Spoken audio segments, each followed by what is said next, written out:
Kwaku, un jeune homme plein de vie, mais aussi d'arrogance. Contrairement aux autres habitants du village, Kwaku est un sceptique. Il n'a jamais cru aux histoires des anciens, ni à la sagesse qu'elles contiennent. Il considère les récits des ancêtres comme des superstitions, voire des fables sans fondement, qui ne méritent aucune attention. Pour lui, le monde moderne ne doit pas être contraint par des croyances anciennes. Il est convaincu que l'humanité a évolué bien au-delà de ces vieilles histoires et que la raison et la science doivent guider la vie des gens, pas la croyance en des forces invisibles. Kwaku aime défier les traditions, qu'elles soient religieuses, spirituelles ou culturelles. Il est souvent en désaccord avec les anciens du village, et ses moqueries ne passent pas inaperçues. Il s'éloigne de la communauté, préférant se tenir à l'écart des cérémonies et des rituels, qu'il trouve inutiles et dépassés. Il se sent supérieur à tout cela et fait tout pour que son point de vue soit entendu. Un jour, au cœur de l'après-midi, lors d'une discussion avec ses amis près de la rivière, Kwaku entend parler d'un lieu sacré dans la forêt, un lieu que tout le village craint et respecte, la tombe de l'ancien chef du village, Kofi. Ce chef, qui a dirigé la communauté avec sagesse et force, est une figure légendaire dans le village. On raconte que son esprit veille toujours sur la terre, protégeant le village et guidant ses habitants. Intrigué par cette histoire mais convaincu qu'il s'agit d'une simple légende, Kwaku décide de partir à la recherche de la tombe du chef Kofi. Il veut prouver à tout le monde que l'esprit des ancêtres n'a aucun pouvoir, que tout cela n'est qu'une histoire sans fondement. Son esprit de défi et son mépris pour la tradition le poussent à cet acte irrévérencieux. Il marche seul dans la forêt, déterminé à prouver qu'il a raison et à briser le mythe qui entoure la tombe. De quel pays nous suivez-vous? Laissez un commentaire pour nous dire d'où vous êtes en nous rejoignant dans cette aventure. Ainsi commence l'histoire de Kwaku, un jeune homme à l'esprit fermé, prêt à défier les croyances anciennes et à remettre en question l'héritage spirituel de son peuple.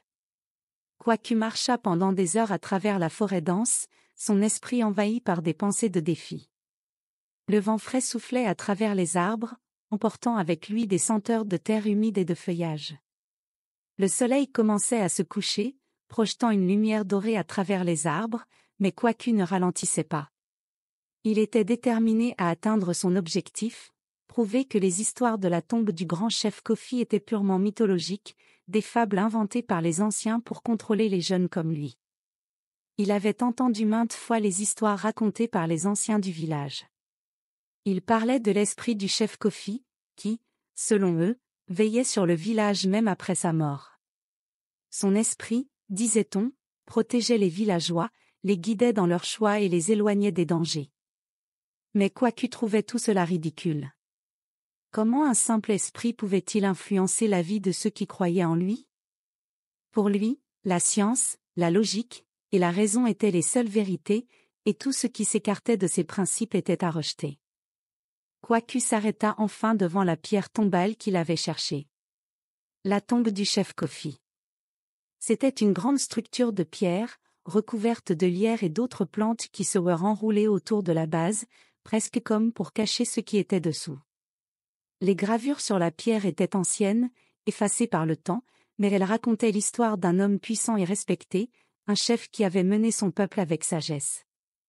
Les inscriptions semblaient presque vivantes dans la lumière du coucher du soleil, comme si l'âme du chef Kofi était toujours présente, imprégnée dans chaque mot. Kwaku resta un moment là, observant la tombe. Il la scrutait avec un regard moqueur, pensant qu'il allait enfin démontrer à tous, une bonne fois pour toutes, que ces histoires n'étaient que des contes sans fondement. Il s'éloigna d'un pas confiant, se dirigeant vers un petit coin de la tombe où il savait qu'il pourrait se soulager sans être vu.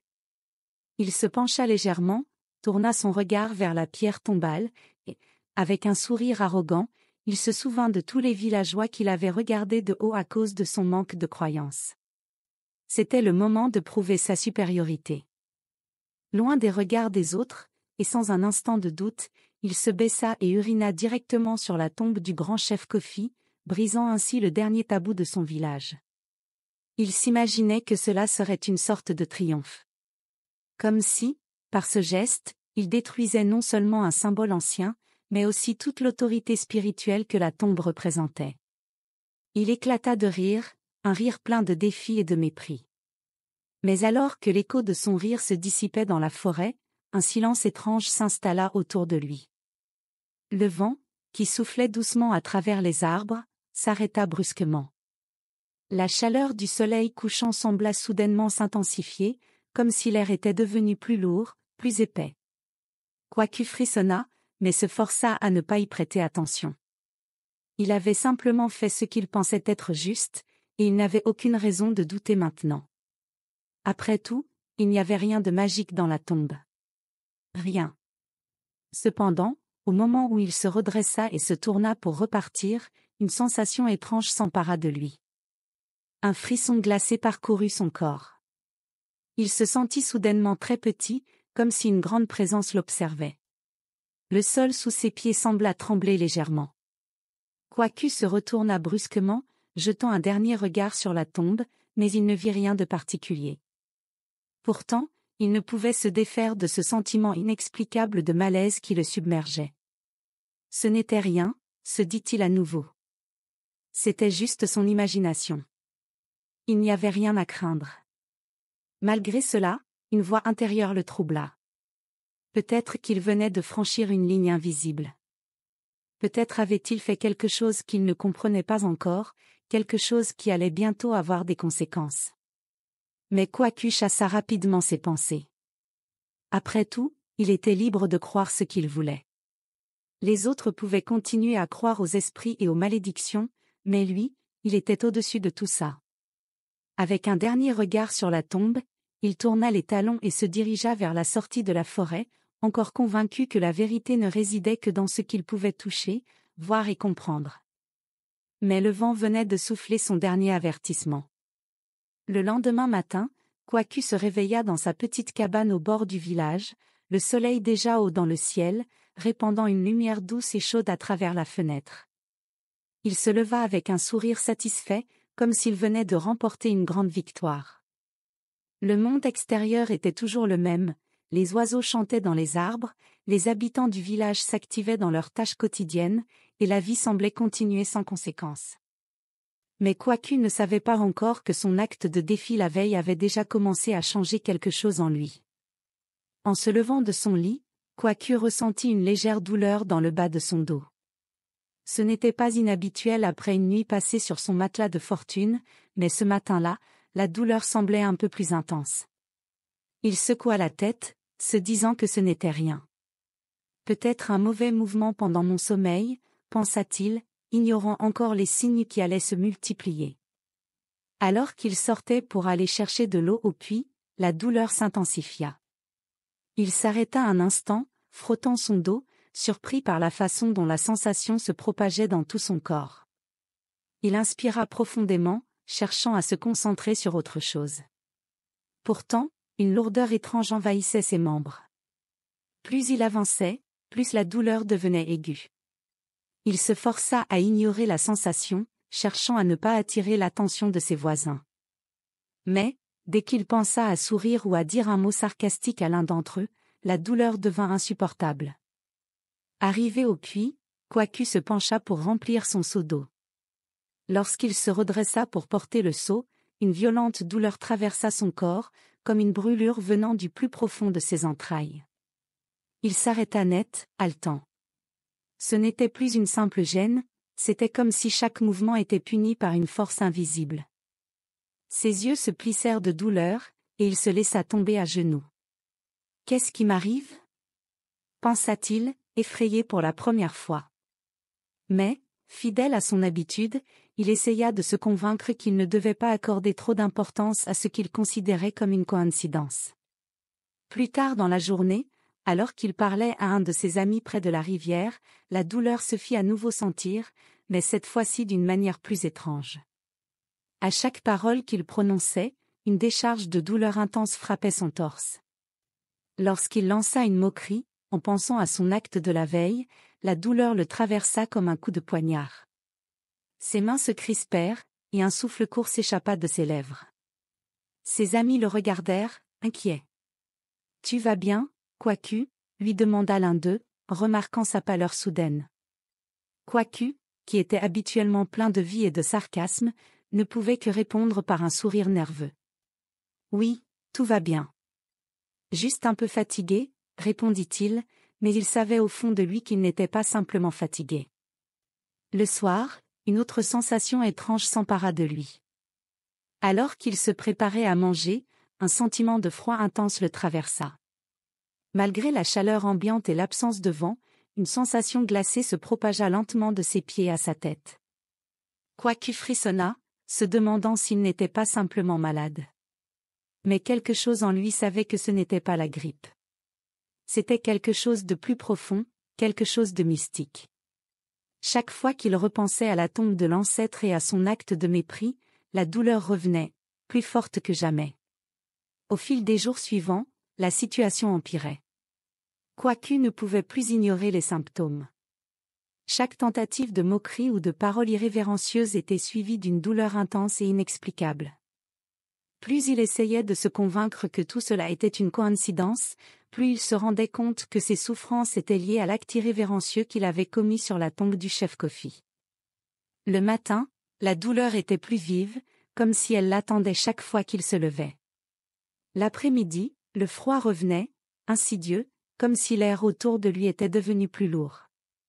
Et à chaque nuit, un sentiment de malaise grandissait en lui, accompagné de rêves troublants où il voyait l'esprit du chef Kofi le regarder, silencieux, ses yeux pleins de jugement.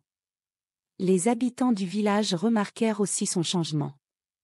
Ils commencèrent à murmurer entre eux, et certains d'entre eux, ceux qui croyaient profondément aux esprits des ancêtres, regardaient Kwaku d'un œil curieux, comme s'ils savaient que quelque chose de surnaturel se passait. Ils n'en parlaient pas ouvertement, mais une tension palpable s'installa autour de lui. Kwaku, lui, sentait les regards des autres, mais il ne comprenait pas ce qui lui arrivait. Son monde, autrefois si logique et rationnel, commençait à se fissurer sous la pression des événements qu'il ne pouvait plus expliquer. Les signes étaient clairs maintenant, la malédiction qu'il avait provoquée avec son acte irrévérencieux ne faisait que commencer à se manifester, et il ne pouvait plus fuir les conséquences de son geste. Les jours passèrent, et Kwaku se sentait de plus en plus accablé par une douleur inexplicable. Chaque mouvement, chaque parole irrévérencieuse, semblait l'aggraver. Les nuits étaient devenues des épreuves, marquées par des sueurs froides et des rêves troublants où une grande silhouette se tenait toujours présente, silencieuse et imposante, semblant l'observer sans jamais se manifester. Mais, malgré la souffrance qu'il endurait, Kwaku ne pouvait se résoudre à admettre qu'il avait fait une erreur. Son orgueil était bien trop fort pour lui permettre de croire à l'invisible. Pourtant, il commençait à comprendre, dans le fond de son âme, que quelque chose de plus grand que lui se jouait ici. Un matin, après une nuit particulièrement pénible, Kwaku se leva avec une lourde sensation dans la poitrine. Le vent frais du matin n'arrivait même pas à apaiser la chaleur qui bouillonnait en lui, ni à effacer cette étrange lourdeur dans ses membres. Il savait qu'il ne pouvait plus ignorer ce qui se passait. Il se décida alors à rendre visite à Nia, le sage du village, un vieil homme respecté pour sa sagesse et sa connaissance des mystères spirituels. Nia vivait en retrait du village, dans une petite cabane faite de bois et de pierre, nichée dans un coin tranquille de la forêt. On disait qu'il avait la capacité de voir au-delà du visible, de comprendre les forces invisibles qui régissent le monde. Depuis son enfance, Kwaku avait entendu des histoires à propos de Nia, des récits fascinants sur sa capacité à comprendre les rêves, à interpréter les signes et à apaiser les âmes troublées. Mais jusqu'à ce jour, Kwaku n'avait jamais eu besoin de ses conseils. Il pensait que la logique et la science étaient les seules vérités. Lorsqu'il arriva enfin à la cabane du sage, le vieil homme était assis dehors, méditant sous l'ombre d'un grand arbre. À la vue de Kwaku, il ouvrit les yeux, un léger sourire éclairant son visage marqué par les années. « Kwaku, mon enfant, tu viens à moi pour la vérité, » dit Nia d'une voix calme et profonde, comme s'il avait attendu ce moment. Kwaku, pris de honte et de confusion, s'agenouilla devant lui. « Vieux Nia, je ne sais plus ce qui m'arrive. Je souffre chaque jour, je suis pris de douleurs que je ne comprends pas. La moindre moquerie ou parole impolie me fait souffrir comme si la terre elle-même me punissait. Que dois-je faire ?»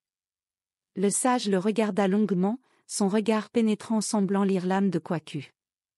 Après un silence, il répondit, « Ce que tu ressens n'est pas une simple maladie, quoique. Tu as offensé les ancêtres, et la douleur que tu ressens est le résultat de ton acte irrévérencieux. L'esprit du chef Kofi veille toujours sur sa tombe, et tu l'as provoqué. Cette souffrance n'est pas un hasard, c'est une leçon que tu dois apprendre. » Kwaku se sentit soudainement tout petit sous les paroles du sage. Un malaise profond envahit son cœur. « Mais je n'y crois pas, Nia. Comment un esprit, comment une tombe, pourrait-il me faire souffrir ainsi ?» Le vieux sage haussait lentement les épaules, un léger sourire aux lèvres. L'esprit du chef Kofi n'est pas un être que l'on peut voir ou toucher, mais il est présent à travers les traditions et les croyances du village. Tu as choisi de les ignorer, et maintenant, tu en ressens les conséquences. Ce n'est pas une malédiction, Kwaku. C'est une invitation à comprendre la véritable force des ancêtres et à respecter ce qui te dépasse. Kwaku baissa la tête, embarrassé. Il n'avait jamais imaginé que son geste pourrait avoir de telles conséquences. Que dois-je faire pour réparer mon erreur, Nia? Comment puis-je me libérer de cette douleur? Le sage posa une main douce sur son épaule. Tu dois partir en quête de rédemption. Ce n'est pas simplement un acte de contrition, mais un changement profond dans ton cœur. Tu dois comprendre que le respect des ancêtres ne réside pas dans la peur, mais dans l'humilité et la reconnaissance. Par tes actions, tu dois montrer que tu comprends la sagesse des anciens. Seule cette transformation intérieure pourra t'apporter la paix. Kwaku se leva, une nouvelle résolution naissant dans son cœur. Il savait maintenant que la route serait longue et difficile, mais qu'il ne pourrait échapper à cette leçon. Il devait changer, apprendre, et réparer ce qu'il avait brisé. Je partirai, Nia. Je ferai tout ce qu'il faut pour réparer mes erreurs. Le sage hocha lentement la tête. Rappelle-toi, Kwaku, le chemin de la rédemption est souvent semé d'embûches, mais c'est dans l'humilité et le service aux autres que tu trouveras la véritable liberté. Kwaku s'inclina respectueusement devant le sage avant de quitter la cabane. Alors qu'il marchait dans la forêt, son esprit était troublé, mais il savait qu'il venait de commencer une nouvelle quête, une quête qui allait non seulement le mener vers la rédemption, mais aussi vers une compréhension plus profonde du monde qui l'entourait. Après sa rencontre avec Nia, le sage du village, Kwaku comprit que sa quête de rédemption serait bien plus difficile et profonde qu'il ne l'avait imaginé. Il ne pouvait plus ignorer les douleurs qui le rongeaient ni la tension qui grandissait en lui. Son acte irrévérencieux avait créé une fissure dans son âme, et seule une véritable transformation intérieure pourrait la guérir. Kwaku décida de quitter son village pour entreprendre un voyage, espérant qu'en se consacrant aux autres et en changeant son comportement, il pourrait réparer son erreur et apaiser la malédiction qui pesait sur lui. Ses premiers pas le menèrent à travers les villages voisins, là où les habitants avaient entendu parler de ses moqueries et de son mépris pour les traditions. Il savait que ce voyage ne serait pas seulement physique, mais spirituel. C'était une épreuve qu'il devait traverser pour rétablir l'équilibre dans sa vie. Dans le premier village qu'il atteignit, il se rendit chez une vieille femme, Halima, qui vivait seule dans une maison modeste, entourée de champs de millet. Elle était connue pour son amour des plantes médicinales et sa sagesse populaire. Kwaku, bien que réticent, lui proposa son aide. Il s'agenouilla devant elle, et sans un mot, se mit à couper les mauvaises herbes qui envahissaient son jardin.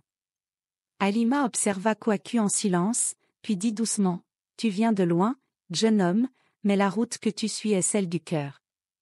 Ce que tu fais maintenant, ce n'est pas pour toi, mais pour réparer ce que tu as brisé. » Kwaku baissa la tête, reconnaissant enfin que son service humble n'était pas simplement un acte de charité, mais un pas vers la rédemption. Le temps passa, et chaque jour, il aidait Halima, nettoyait son jardin, portait de l'eau, réparait des outils, sans jamais se montrer impatient ni désobéissant. Au bout de quelques jours, Halima lui dit, « Tu as fait preuve de patience et de respect. Mais pour vraiment te libérer, tu dois écouter les histoires des anciens. Laisse ces récits pénétrer ton cœur et comprends leur sagesse. » Kwaku, d'abord réticent à cette idée, comprit qu'il ne pourrait avancer sans accepter d'entendre et d'apprendre des histoires des ancêtres. Il écouta attentivement les récits de la vieille femme sur les anciens, leur respect des esprits et la façon dont chaque génération transmet les leçons du passé. Ces histoires, si simples en apparence, contenaient une profonde sagesse qu'ils n'avaient jamais comprise auparavant. Après avoir quitté Halima, Kwaku continua son voyage, traversant d'autres villages et apportant son aide à ceux dans le besoin. À chaque village, il se montrait plus humble et plus respectueux, écoutant les histoires des anciens, servant les plus âgés et aidant les jeunes. Il participa à des rituels, offrit son aide pour réparer des maisons, et apporta des produits agricoles aux familles dans le besoin. Petit à petit, la douleur qui le tourmentait commença à diminuer, comme si les actes d'humilité apaisaient sa souffrance. Il rencontra aussi un vieux forgeron, nommé Badu, qui lui enseigna l'importance de la patience et du travail acharné. Kwaku, tout en forgeant des outils sous la supervision de Badu, apprit à apprécier la valeur du travail manuel et à comprendre que la force ne réside pas dans l'imposition de sa volonté, mais dans la persévérance silencieuse et le respect des autres. Un jour, alors qu'il s'arrêtait dans un village en bordure de rivière, Kwaku fut invité à écouter un conte raconté par l'un des anciens. Le vieil homme raconta l'histoire d'un autre jeune homme, qui, comme Kwaku, avait défié les ancêtres et provoqué leur colère. Le jeune homme, après de nombreuses souffrances, avait fini par comprendre que la seule manière de se libérer était de se soumettre à la sagesse des anciens et d'accepter leur rôle dans la protection de la communauté. Kwaku, ému par ce récit, comprit enfin la profondeur des traditions et l'importance du respect envers ceux qui étaient venus avant lui. Alors qu'il continuait son périple, une sensation de paix intérieure commença à le traverser. La douleur persistait parfois, mais elle devenait plus douce, plus supportable. Kwaku savait qu'il était sur la bonne voie, et que, peu à peu, il réparait les liens brisés. Ses actions d'humilité et ses réflexions profondes sur les enseignements des anciens l'avaient conduit vers une véritable rédemption.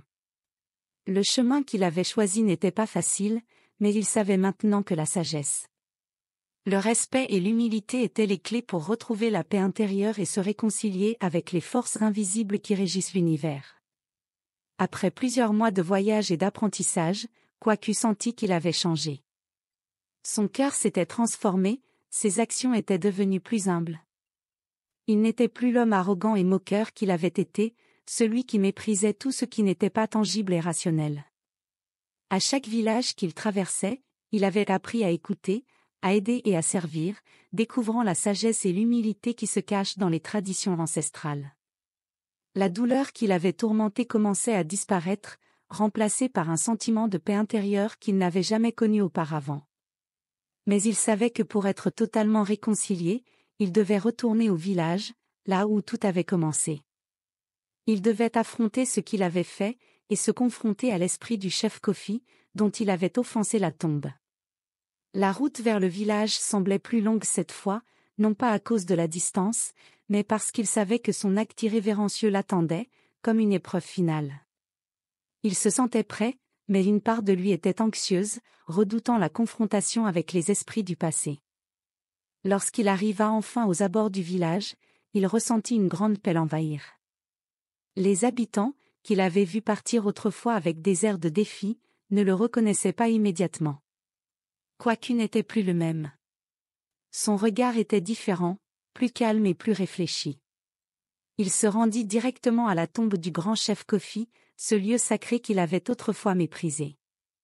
Le cimetière, baigné par la lumière douce du matin, semblait presque vivant, comme si les pierres et les arbres étaient empreints de la présence des ancêtres. Kwaku s'arrêta devant la tombe, la respiration haletante. La pierre, marquée par le temps, semblait plus grande qu'il ne s'en souvenait. Les gravures anciennes racontaient l'histoire d'un homme sage, un chef qui avait mené son peuple avec dignité. Ce chef, Kofi, était plus qu'une simple figure historique pour les habitants du village, il incarnait la mémoire collective et la protection spirituelle. Kwaku se plaça à genoux devant la tombe, une profonde émotion lui étreignant la poitrine. Il se sentait tout petit face à cet homme légendaire, à cet esprit qu'il avait insulté. Il se souvint de son acte irrévérencieux, de la façon dont il avait uriné sur cette tombe, pensant qu'il défiait une simple superstition. Mais aujourd'hui, il comprenait pleinement la signification de ce geste. Il savait qu'en agissant ainsi, il avait blessé quelque chose de sacré, non seulement pour les ancêtres, mais pour tous ceux qui croyaient en la sagesse de ces traditions. Chef Kofi, murmura Kwaku, sa voix tremblante. Je suis venu demander pardon. Je ne savais pas. Je n'ai pas compris. Je vous ai offensé, et j'ai offensé tout ce que vous représentiez. Je suis désolé. Il s'inclina profondément, son front touchant presque le sol. La douleur, qu'il avait autrefois consumée, semblait s'éclaircir un peu à chaque parole. Il sentit un poids immense sur ses épaules, mais en même temps, une sensation d'apaisement l'envahit. Il avait fait face à ses erreurs, et pour la première fois, il avait pleinement compris ce que signifiait le respect des ancêtres. Soudain, un vent doux souffla à travers les arbres, comme une réponse. Le sol semblait vibrer légèrement sous ses pieds, et une étrange chaleur envahit l'air. Kwaku se redressa, les yeux pleins de larmes. Il savait que l'esprit du chef Kofi l'avait entendu, et peut-être, lui avait-il pardonné. La douleur dans son corps, bien qu'encore présente, semblait désormais moins accablante. C'était comme si un fardeau invisible s'était allégé, et Kwaku comprit que la réconciliation ne venait pas seulement de ses paroles, mais de son cœur sincère. Alors qu'il se relevait, il aperçut une silhouette près de la tombe. L'esprit du chef Kofi, bien qu'invisible, semblait présent d'une manière indescriptible. Kwaku sentit une chaleur douce l'envelopper, comme si la sagesse des ancêtres le guidait, l'encourageant à poursuivre son chemin dans le respect et l'humilité. Ce n'était pas un pardon facile à obtenir, mais il avait fait le premier pas vers la véritable rédemption. Kwaku se leva, le cœur léger, et se tourna vers le village. Il savait qu'il était prêt à repartir dans la communauté, à vivre selon les principes qu'il venait de découvrir et à transmettre les leçons apprises. Le respect des ancêtres n'était plus une simple croyance pour lui, c'était une vérité profonde, ancrée dans son cœur. Le retour de Kwaku au village marqua un tournant dans sa vie. Celui qui était parti, arrogant et rebelle, revint transformé. Il n'était plus le jeune homme qui riait des traditions et des croyances des ancêtres. Il n'était plus le sceptique convaincu que seule la logique et la raison pouvaient guider le monde. Son voyage à travers les villages, son apprentissage des valeurs de respect et d'humilité, et sa confrontation avec l'esprit du chef Kofi l'avaient métamorphosé. Le cœur lourd de remords était désormais allégé, empli d'une sagesse nouvelle. Mais ce qui avait véritablement changé, c'était son regard sur le monde. Kwaku se rendit à l'endroit où il avait toujours trouvé refuge, le centre du village, où les anciens se réunissaient pour partager leurs récits et leurs savoirs. Leurs yeux se posèrent sur lui, mais cette fois-ci. Au lieu de murmures de mépris, il sentit une curiosité nouvelle. Il n'était plus le jeune homme de la provocation, mais un homme devenu plus mature, plus humble, et surtout plus respectueux. Les premiers jours furent difficiles. Les villageois ne comprenaient pas immédiatement son changement. Certains le regardaient avec suspicion, doutant de sa sincérité. Mais Kwaku savait que pour regagner leur confiance, il devait leur prouver ses paroles par ses actes. Il commença par les écouter attentivement, prêt à recevoir les enseignements des anciens sans juger ni contester. Là où, auparavant, il avait tourné en dérision les histoires des anciens, il se mit désormais à les apprécier profondément, en saisissant la profondeur de chaque récit, la sagesse qu'il renfermait. Il se rendit également dans les champs, à la recherche de ceux qui avaient besoin d'aide. Il apporta de l'eau, aida à la récolte, et travailla aux côtés des agriculteurs du village, ne se souciant ni du travail acharné ni des tâches simples. Ce n'était plus pour lui une question de fierté ou de confort personnel. C'était une manière de redonner ce qu'il avait pris en ridiculisant les traditions et les enseignements des anciens. Les enfants du village, qu'il avait toujours vus comme un exemple de moquerie, commencèrent à l'observer différemment. Kwaku ne se contenta pas de leur donner des leçons de sagesse. Il les guida par l'exemple, leur montrant l'importance de l'humilité et du respect dans la vie quotidienne. Il leur enseigna que la vraie force ne réside pas dans l'arrogance ou dans la domination, mais dans l'écoute des autres et dans l'humilité de reconnaître ses erreurs. L'une des premières épreuves du changement de Kwaku arriva lorsqu'un groupe de jeunes voulut organiser un festival pour honorer les ancêtres, une tradition qu'il avait toujours rejetée. Plutôt que de contester cette coutume, comme il l'aurait fait auparavant, il se proposa pour l'aider à organiser l'événement. Il savait que cela ne suffirait pas à effacer son passé, mais c'était un premier pas vers la réconciliation avec lui-même et avec la communauté. Lors du festival, en observant les danses, les chants et les prières dédiées aux ancêtres, Kwaku ressentit une profonde connexion avec les générations passées. Il comprit que ce n'était pas la peur ou la soumission qui sous-tendaient ces rituels, mais un véritable respect pour ceux qui étaient venus avant. Il se rendit compte que les ancêtres n'étaient pas seulement des figures du passé, mais des guides qui orientaient les vies des générations futures, une continuité vitale que l'on ne pouvait ignorer sans conséquence. La transformation de Kwaku ne fut pas instantanée, mais au fur et à mesure que les mois passaient, il gagna le respect des villageois. Il était devenu un homme qui ne parlait plus des ancêtres comme d'une légende, mais comme d'une source inépuisable de sagesse et de force. Kwaku n'était plus celui qui se moquait, mais celui qui partageait et vivait les enseignements qu'il avait reçus. Son changement fut évident non seulement dans ses actions, mais aussi dans son regard. Ses yeux, autrefois pleins de défis et de scepticisme, brillaient désormais d'une lumière plus douce, marquée par la compréhension. Il était devenu un modèle pour les jeunes, non par ses paroles, mais par la force tranquille de ses actes. Le respect qu'il avait autrefois négligé était devenu la clé de son équilibre intérieur, et à travers lui, le village tout entier semblait avoir retrouvé une forme d'harmonie nouvelle. Kwaku avait appris que la véritable sagesse ne réside pas dans le rejet des traditions, mais dans leur respect et leur compréhension. En apprenant à honorer les ancêtres, il s'était découvert lui-même. Le temps passa, et Kwaku devint un homme respecté dans le village.